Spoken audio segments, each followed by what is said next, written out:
The colony was coming, and now they were not just hunting a child. They were hunting the future. The forest outside Ethan's shelter glowed with dozens of red tracking lights. They moved slowly between the silver trees, scanning every root and every shadow. Lyra held Nemi close as the newborn golden wing trembled behind her back. It was still soft, still fragile, still unfolding one breath at a time. Nemi's eyes were wide with fear. "Mom, they're here," she whispered. Lyra pressed a gentle hand to Nemi's cheek. "I won't let them take you," she whispered. Her voice firm, even though her hands were shaking. Ethan moved quickly around the shelter. Pulling levers, pressing buttons, shields are holding. "But not for long," he muttered. "The elders must have deployed hunter units. They can break our camouflage in minutes." Lyra felt panic rise inside her. "What do we do?" Ethan turned to her with urgent eyes. "You run, now." Lyra shook her head. "Nemi can't run like this. She's weak." Her wing, Ethan lifted a small metal case from the table and handed it to her. "This has emergency medical wraps and stabilizers. It will protect her wing during travel." Lyra opened the case with trembling fingers. Inside were soft, warm cloths and a gentle support frame shaped perfectly for a wing. Ethan helped place it around Nemi carefully. Nemi winced but stayed brave, her breath small and quick. Then Ethan pulled a small device from his belt and pressed it into Lyra's hand. "This will guide you to the South Caves. There is a human rescue team stationed near the ridge." Lyra looked at him with fear and gratitude mixed in her eyes. You're risking your life for us." Ethan shook his head softly. "No. Lyra, I'm protecting the only child who represents both of our species." A sudden echo shook the shelter like a giant hammer hitting metal. The walls vibrated, the lights flickered. They found the shield. Ethan shouted, another hit, louder than before. The trees outside shook violently, sending glowing leaves falling like sparks. Ethan grabbed a small weapon from the wall. "You two go through the back exit. I will stay and distract them." Lyra's eyes widened. "No. They will kill you." Ethan gave a small smile. "Maybe, but they won't get your daughter." Nemi reached forward, her voice small and frightened. "Ethan, please don't stay alone." Ethan knelt down and pressed his hand gently on her head. "You are special, little one. More special than you know. If I don't stand here today, you won't see tomorrow." There was no more time to argue. A third hit slammed into the shelter, and cracks formed in the metal walls. Red lights suddenly broke through the camouflage like burning stars. Shadowy figures moved fast, their weapons glowing blue. They were seconds away. "Go!" Ethan shouted, opening the back hatch. Lyra lifted Nemi in her arms and ran into the dark tunnel behind the shelter. She heard Ethan slide the hatch shut behind them, locking himself inside. For a moment, everything was dark, only their footsteps echoing around them. Then a loud explosion shook the tunnel walls. Nemi cried out and grabbed her mother tighter. "Is Ethan okay?" Lyra swallowed hard. "I don't know. But he is fighting for us." The tunnel opened into a wide forest path filled with glowing plants. But the danger was far from over. Hunter drones flew overhead, scanning the ground with harsh red lights to hunter dogstall. Slim creatures with silver bodies ran through the trees. Sniffing the air, Lyra crouched behind a fallen log, covering Nemi with her cloak. The golden wing under the fabric pulsed softly, as if reacting to danger.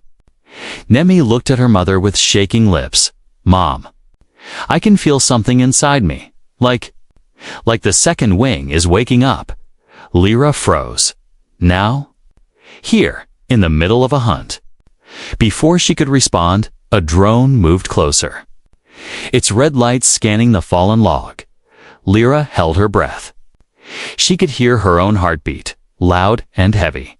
Nemi's wings pulsed again, bright, warm and impossible to hide. And then a glowing golden spark escaped the cloak and flew into the air. The drone instantly detected it and started beeping. Hunter units turned in their direction, fast, sharp, relentless. Lyra grabbed Nemi and whispered the only thing she could. Run. And as they ran into the glowing forest, something inside Nemi finally moved, not with pain this time, but with power. Lyra ran through the glowing forest with Nemi in her arms. Behind them, drones screamed with loud alarms. And hunter dogs rushed through the trees. Red lights flashed through the branches like angry stars. Nemi's breathing was fast and shaky, her small hands gripping her mother tightly. But there was something new in her eyes, a soft golden glow. Gentle but powerful, her first wing trembled under the support frame, shining like a small sunrise. Then Nemi whispered, her voice shaking, "Mom?" The second one. "It's coming." Lyra stopped for a heartbeat, shock flooding her chest. No, not now. It's too dangerous, but evolution did not wait for safety. Evolution chose its own time. A painful cry escaped Nemi's lips as she leaned forward. A second bump under her skin glowed bright gold. The forest floor lit up as if someone had thrown light across the trees. Hunter drones detected the glow instantly and shot toward them. Lyra grabbed Nemi and ran again. Branches scraped her arms. Roots tried to trip her feet, but she kept going. She would not stop. Not now, not ever. Then a large shadow blocked their path. A colony hunter stepped out wearing silver armor and holding a glowing spear. His voice was cold. "Stand back. The child must be taken to the elders." Lyra shielded Nemi and shook her head violently. "No. You will not take her." The hunter raised his weapon, but before he could take a step, the forest behind them exploded with golden light. Nemi screamed, but not in fear, in transformation. The second wing burst through her skin, at first as a soft golden shape, then unfolding into a beautiful glowing structure. Feathers of light spread outward, and for a moment, the whole forest bowed to the brightness. The hunter stumbled back, covering his eyes. "What? What is this?" he whispered, trembling. Nemi slowly opened her wings fully to golden wings. Glowing like twin suns, her small body lifted slightly from the ground. Not flying yet, but lighter than air. Lyra held her daughter gently, tears filling her eyes. "My child, you are the miracle they feared." Nemi looked frightened. But she wasn't crying anymore. The power inside her had changed everything. More hunters arrived through the trees. More drones flew above, but none of them attacked. They all froze at the sight of Nemi's golden wings. Then the elders arrived. Surrounded by guards and red banners flashing in warning, Elder Zeros stepped forward. His face stone cold. "This child breaks our laws. She must be contained," he said loudly. But Elder Soraya moved beside him and shook her head. "No. Look at her. She is not danger. She is destiny." The crowd of hunters whispered in confusion and fear. Some knelt without knowing why. Some watched with wide eyes. Others simply stared at the golden-winged child like they were seeing the first sunrise of their lives. Then, through the trees, a sound echoed, a familiar voice. Weak, but alive. Ethan stepped forward, limping, bruised, but standing. He looked at Nemi with awe and whispered, "I knew you'd survive." "Little angel." Lyra's heart filled with relief. "You're alive," she breathed. Ethan smiled weakly, thanks to her light. "It guided me out of the wreckage." Elder Zaros pointed at Ethan angrily. "You humans interfere too much." Ethan lifted his chin. "We didn't interfere. We helped you see what you refused to understand." He pointed at Nemi, whose wings glowed like hope itself. "This child is the bridge between your past and your future. Fear her, and you destroy your own evolution." Protect her, and your entire species will rise." Silence spread through the forest like a calm wave. No hunter moved, no elder spoke. Every creature watched the small girl with golden wings. Then Nemi rose a little higher, her wings lifting her softly. Light reflected on every face, warm and gentle. She looked at her mother, at Ethan, at the colony, and whispered, "I don't want to be feared. I want to help." The crowd bowed, first one elder, then a hunter, then everyone. They bowed not out of fear, but out of hope, and in that moment, under the glowing trees and the quiet forest sky, a small child with golden wings changed the future of two species. A child is glowing, a child is changing, fear mixed with curiosity. And soon, small groups formed. Some believed the rumor was a danger. Others believed it was a miracle. A few even thought it was the ancient prophecy coming true. The prophecy of the golden-backed child. A child who would bring evolution or destruction. Depending on how she was treated, Lyra had heard the prophecy long ago. But she never imagined her daughter could be connected to it. She sat with Nemi deep in the forest, trying to calm her breathing. Nemi looked up with scared eyes. "Mom? Did I do something wrong?" Lyra shook her head immediately, her eyes full of love and fear. "No, Nemi, you did nothing wrong. You are my child. That is all that matters." Nemi leaned into her mother. But the bump pulsed again, this time with a brighter golden flash. Lyra covered it quickly before the glow could escape into the open air. "We have to stay hidden," she whispered. "At least until I understand what's happening to you back in the colony." The healer, Mira, stood before the elders. She kept her hands behind her back to hide how much they were shaking. "Tell us the truth," Saros demanded. Mira lifted her chin and said calmly, "The child is not sick. She is not cursed. What grows on her back is part of a forgotten evolution." The hall erupted in shocked voices. Zero slammed his hand on the stone table. "You dare protect a dangerous anomaly." Mira stood strong, but her voice trembled. "She is not dangerous. She is unique. She may be the answer to the prophecy." The elders fell silent for a moment. Then Zero spoke again, his voice cold. "Find the child. Bring her to us. We will decide her fate." Outside the hall, some colony members cheered this decision, others gasped in fear. And a small group quietly slipped away to help Lyra, believers of the prophecy. They whispered among themselves, "If the child has wings, she must be protected deep in the forest." Lyra suddenly felt the world shift around her. She looked toward the colony and saw distant shadows moving, dozens of guards searching. The hunt had begun. Lyra held Nemi close and whispered, "They are coming for us. We must run." And at that moment, the bump on Nemi's back pulsed with the brightest glow yet, as if something inside was ready to break free. Lyra ran deeper into the glowing forest.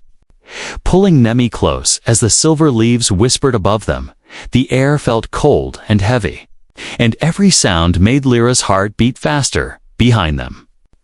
Distant shouts grew louder. The colony guards were spreading out.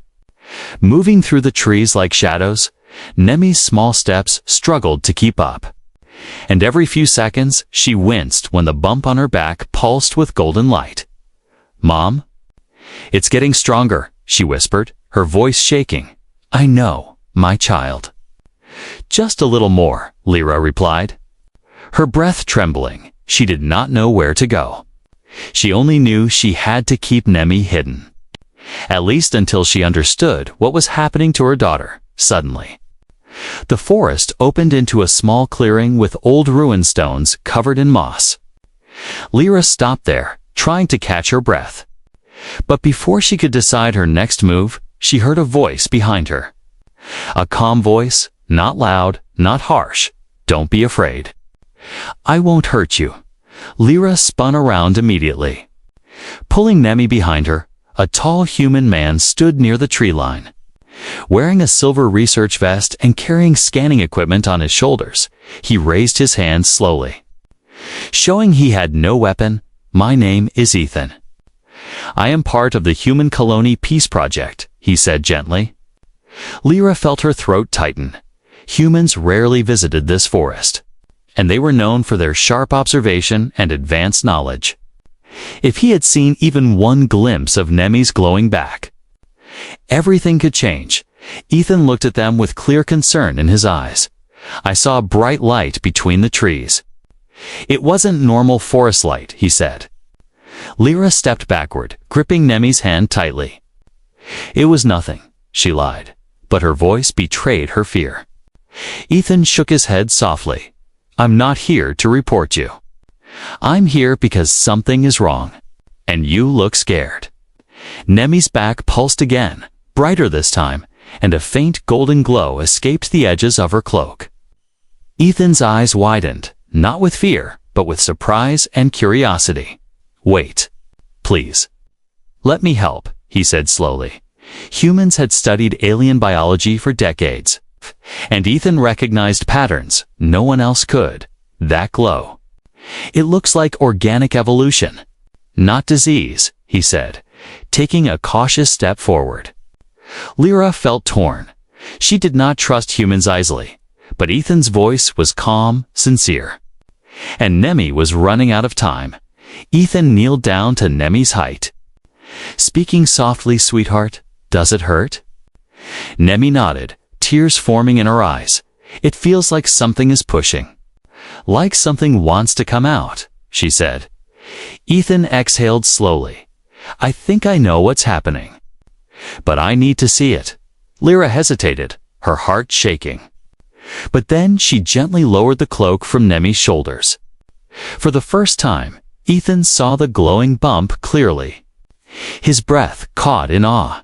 This isn't a curse," he whispered. "This is a wing bud. A natural growing point. Something your species lost thousands of years ago." Lyra stared at him in shock. "Eh?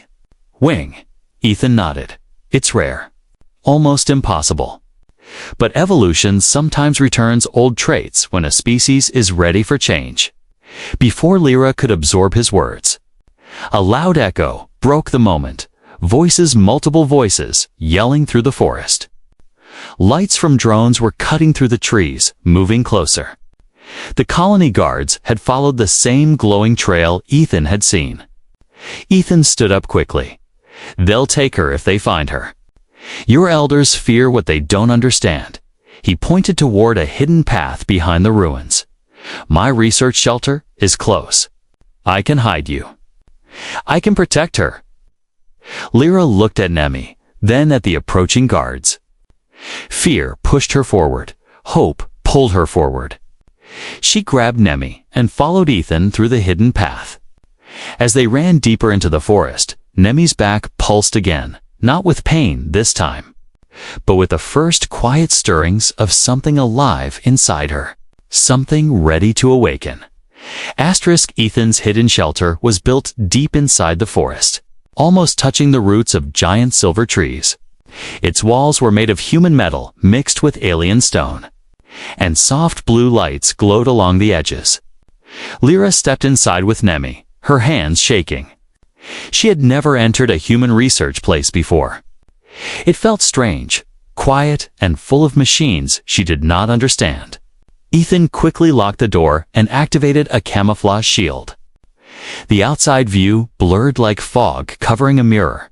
"No one can see inside now," he said, trying to calm Lyra, but her eyes stayed fixed on Nemi, who was breathing heavily and holding her back. The bump on Nemi's back pulsed again, this time like a heartbeat trying to break free. Nemi gasped and leaned against the metal table. Lyra rushed to her side. "What's happening to her?" she cried, her voice trembling with fear. Ethan moved closer, scanning the bump with a small human device. The device showed strange golden patterns inside Nemi's skin, patterns moving, shifting, alive. "This is it," Ethan said softly. "She's entering the next stage. The growth is opening. Lyra felt tears rise in her eyes. Will she survive it? Ethan looked at her with honest eyes. I believe she will. But it will hurt. Nemi whimpered as another wave of heat spread across her back. The bump glowed brighter, filling the entire room with warm, golden light. Then a small crack appeared on the surface of the bump. Like a shell breaking, Nemi cried out in pain, her hands gripping the table tightly. Lyra held her face gently. I'm here, my love. I'm here, she whispered again and again. Trying not to break herself, the crack widened, and something soft pushed out a thin, delicate structure the color of bright gold. It was trembling, weak, and covered in a thin, wet film. Ethan's eyes widened in awe. It's a wing. The first wing, he breathed. Lyra stared at it, unable to speak. The wing was small, but beautiful, glowing even in its newborn weakness. It unfolded slowly, like a tiny leaf meeting the sun for the first time. Nemi sobbed softly. But her eyes held a strange mix of fear and wonder at the same time. It feels warm, she whispered, her voice trembling but calm. Lyra kissed her forehead, tears falling onto her skin. You are so brave, she whispered. You are stronger than anyone I know. Ethan moved around them with gentle care. He grabbed soft cloths and warm water, cleaning the wing carefully. We need to help it open fully, he explained. If it dries wrong, it will form incorrectly. Lyra helped him unfold it carefully. Each soft movement caused Nemi to breathe sharply, but she stayed strong. And then the wing opened completely. Its golden glow spread through the room like sunlight. Every line, every curve, every feather-like shape shimmered with life. Lyra touched it gently, her hands shaking. It's beautiful, she whispered in awe. But the moment of peace ended quickly. A loud alarm suddenly flashed on Ethan's console. He rushed to the screen, his face tightening. The colony elders. They activated tracking drones, he said, and they're coming this way, fast. Lyra felt fear rise again. Sharper than before. They know she is here, she whispered. Ethan nodded. Yes, and if they see her with wings, they'll see her as a threat. Nemi looked up weakly, her new wing glowing softly. Mom, are they coming to take me? She asked in a trembling voice. Lyra bent down, held her daughter's face, and whispered firmly, No, no one will take you. Not while I breathe. Ethan grabbed his equipment and activated the shelter's defensive shields.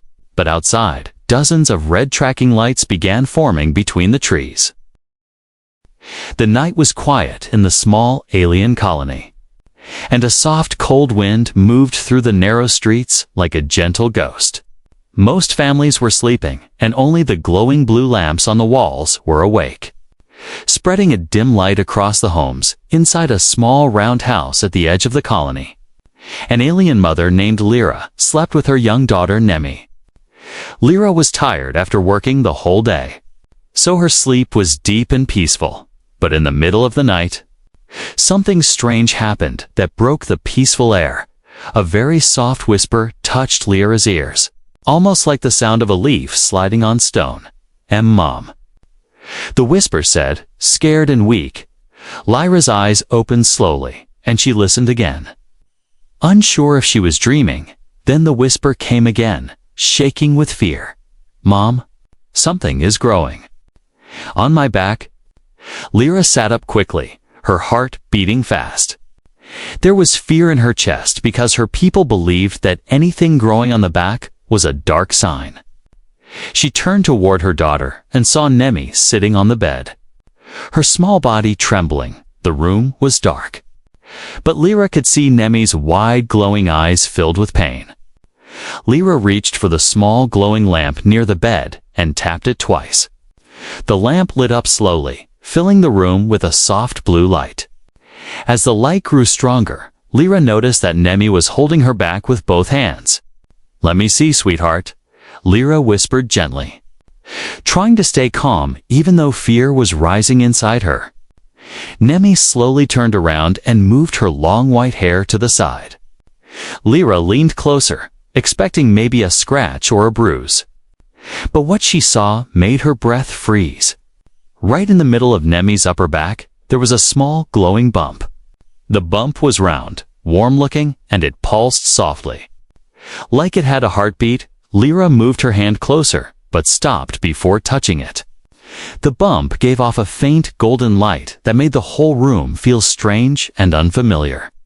Nemi's voice shook as she whispered, "It hurts, Mom. It feels like something is pushing from inside." Lyra forced a small smile, even though her hands were shaking. "It's okay, Nemi. It's okay." "I'm here," she said softly, but deep inside she was terrified.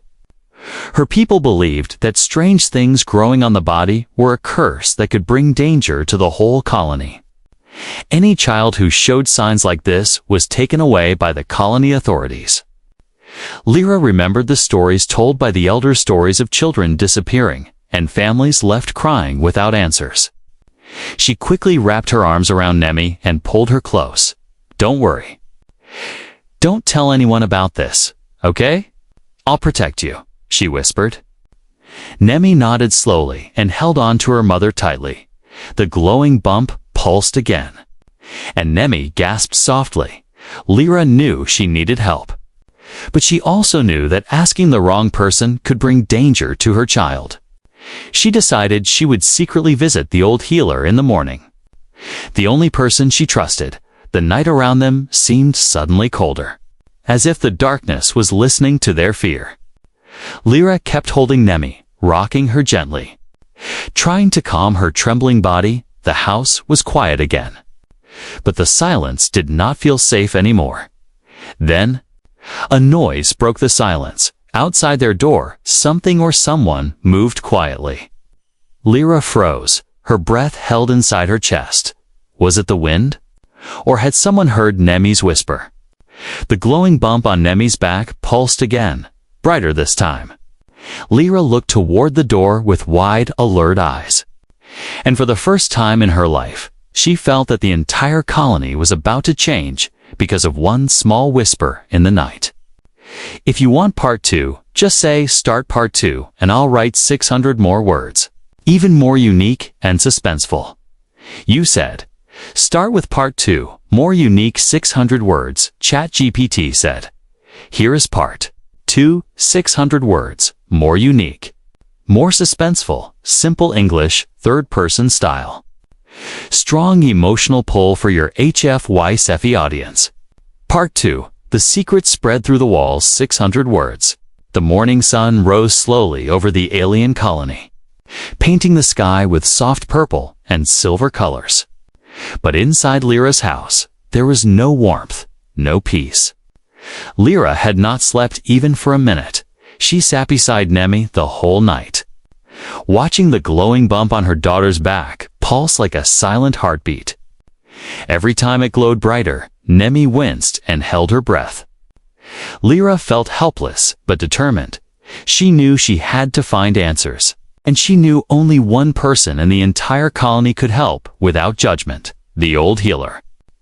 Mira. When the first beams of daylight touched the street, Lyra carefully wrapped Nemi in a thick cloak, making sure the bump remained hidden.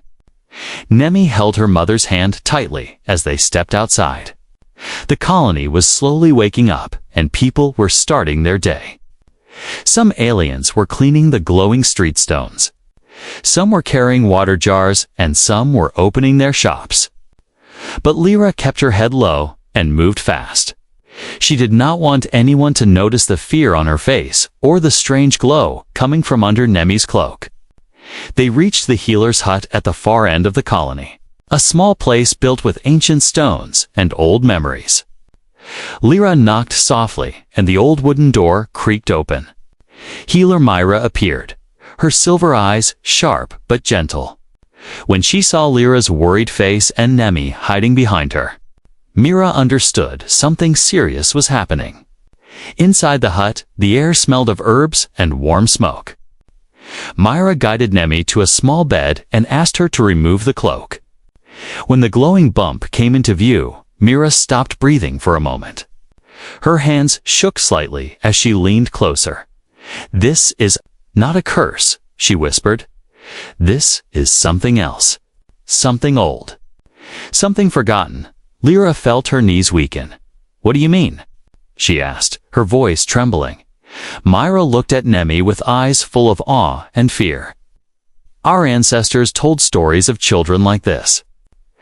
Children who were born different. Children who could change the future." Lyra stared at the healer, shocked. "No child has shown anything like this for hundreds of years," Mira continued. "They say such children brought evolution. Not danger." But before Lyra could ask more, they heard footsteps outside the hut, slow, heavy, suspicious footsteps. Lyra and Mira exchanged worried looks.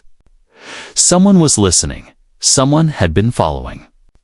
Mira quickly pulled a curtain across the window and lowered her voice. "You must leave through the back door," she whispered. "Do not let the elders see her. If they do, they will take her away before you can explain anything." Nemi jumped slightly when the bump pulsed again. Brighter than before, the golden glow spread across her skin for a second before fading. Mira touched the bump very gently and whispered, "She is changing. But she is not sick. She is awakening." Lyra felt her heart twist with both fear and hope. Awakening. What did it mean? Was Nemi becoming something dangerous or something powerful? The footsteps outside grew louder, and someone knocked harshly on the front door. "Open the door, Healer Mira. We need to ask you some questions." It was the colony guards. Lyra felt panic taking over her body. If the guards saw Nemi like this, they would take her to the elders immediately. And once the elders made a decision, no one could stop them. Not even a mother. Mira turned to Lyra, her voice urgent. "Go now. Take Nemi and run through the back tunnel. I will delay them." Lyra quickly wrapped Nemi in the cloak again and held her hand tightly. Mira opened the secret wooden hatch in the back wall. A narrow tunnel with dim glowing lights stretched into the shadows. As Lyra and Nemi stepped into the tunnel, they heard the door behind them break open. The guards stormed inside the healer's hut. Shouting questions, Mira's voice rose calmly, pretending she knew nothing, but the damage was already done. A rumor began to spread through the colony like fast-moving fire. A child with a glowing back. A child with wings. A child that could change everything. And Lyra knew one thing clearly: their lives would never be the same again. The tunnel was long, cold, and silent, except for the soft echoes of Lyra and Nemi's footsteps. Nemi kept one hand on her mother's cloak as they moved, and her other hand pressed gently against her glowing back. The bump pulsed again, warmer this time, and Nemi winced softly. Lyra pulled her close and whispered, "Just a little more. We will be safe soon." But even Lyra knew she was only trying to comfort her daughter. Nothing about this situation felt safe anymore. When the two finally reached the exit of the tunnel, they stepped into a small forest behind the colony. The trees here had silver leaves and glowing roots, and they whispered whenever the wind moved through them. Lyra and Nemi hid behind a thick tree trunk as they listened carefully. The colony bell suddenly rang in the distance, deep and loud. The bell never rang at this hour unless something very serious had happened. Lyra's heart tightened. She knew the guards must have reported something to the elders. Inside the great council hall, elders gathered around a glowing table made of crystal stone. The guards spoke quickly. Nervously, someone saw a strange light last night. Near Lyra's home, someone heard a child whispering in pain. Something unnatural is happening. Elder Zeros, the strictest of them all, leaned forward and said, "If a child shows signs of abnormal growth, it must be investigated immediately." Another elder, a kinder woman named Soraya, frowned deeply, investigated, or taken away. She asked softly. Zaros gave her a cold look, but did not answer directly. Meanwhile, outside the hall, dozens of colony members gathered, whispering among themselves. Rumors spread faster than the morning wind. A child is cursed.